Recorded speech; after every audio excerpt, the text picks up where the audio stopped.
Aşgabatın Garabazarynda dollar sowdasyny edýän sowdagarlaryň arasynda dollary satyn almakda we satmakda ätýaşly ýagdaýyň emele gelendigine, sebäbi häzirki wagt olary edilýän gözegçiligiň güýçlendirilendigine Azatlyk radiosynyň habarçylary aýdýarlar. 19-njy iýunda paýtagtyň Garabazarlarynda sowdagarlar bir Amerikan dollaryny 18 manatdan satyn alsalar-da, onu satmakdan saklanýarlar. Şol bir wagtyň özünde ýurdun Demiradyk welaýaty Daşowuzda dollaryň bahasynyň ýene 20 manadyň ýokarsyna çykyp 21 manada barabar bolandygyny bu welaýatdaky çeşmelerimiz habar berýärler. Azatlyk radiosynyň paýtagtdaky habarçylarynyň tasdiklamagyna görä, soňky günlerde dollar sowdasynyň durgunlaşmagyna ýyl arasynda dollaryň uly möçberde gara sowdasyny edýän adamlaryň tutsaw edilendigi barada ýaýran gurrunlar sebäp boldy. Devlet tarafından asasan ıglan edilmese de käbir ýokargy wezifeli devlet işgärleriniň özüm şolaryň arasynda da güýçlüklarynyň askerleriniň da atlar geçýär käbiriniň öňünden 17-27 milyon aralygynda Amerikan dollarynyň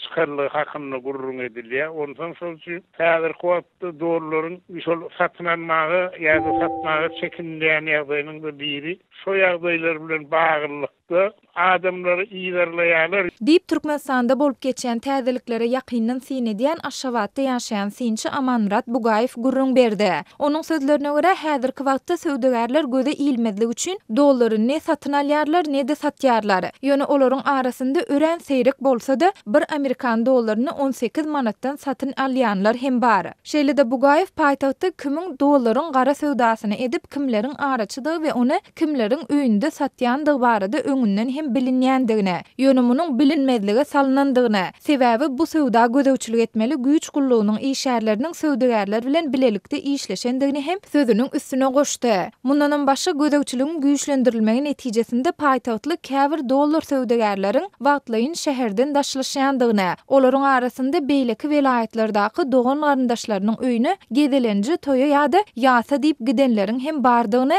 Bugaýew oňluk dollar sowdagarlarynyň ençemesine salgylanyp gurrun berdi. Ýatlasak 4-nji iýunda Azatlyk radiosynyň Türkmenistanda habarçylary ýurdun Demiradygynda Garabazarda 1 dollaryň bahasynyň 29 manada ýetenigini paýtagtda bu narhyň tas 25 manada golaýlandygyny habar beripdiler. Emma 12-nji iýundan başlap ýurtda dollaryň narhy pese gaçyp başlady. Türkmen häkimetleri we media serişdeleri ne dollaryň Garabazardaky narhynyň ýokarlanmagy ýa-da pese gaçmagy, ne de ýokarda gurrun edilýän ýagdaýlar barada ilat köpçüligine maglumat berýärler. 2015-nji ýylyň ýanwar aýyndan bäri Türkmenistanyň Merkezi Banky dollaryň resmi kursyny 3,5 manat möçberinde saklap gelýär. Türkmenistanda bolup geçen ýagdaýlary ýakyndan ýyzarlaýan halkara synçylar häzirki wagt ýurdun öz garaşsyzlygyny eýe bolan bäri iň agyr ykdysady krizisi başdan geçirýändigini aýdýarlar. Şeýle-de halkara ekspertleri ýurtda ýyllyk inflasiýanyň aşa galandygyny hem belleýärler. John Hopkins Universitetiniň professory Steve Henke türkmen manadynyň hümmetsizlenmeginiň ýyllyk görkezüjisini çap edip Türkmenistanda ýyllyk inflasiýanyň derejesiniň 294% baryp ýetendigini we onuň ýokary galan inflasiýanyň derejesi boýunça dünýäde 2-nji ýerde durýandygyny ma'lum etdi.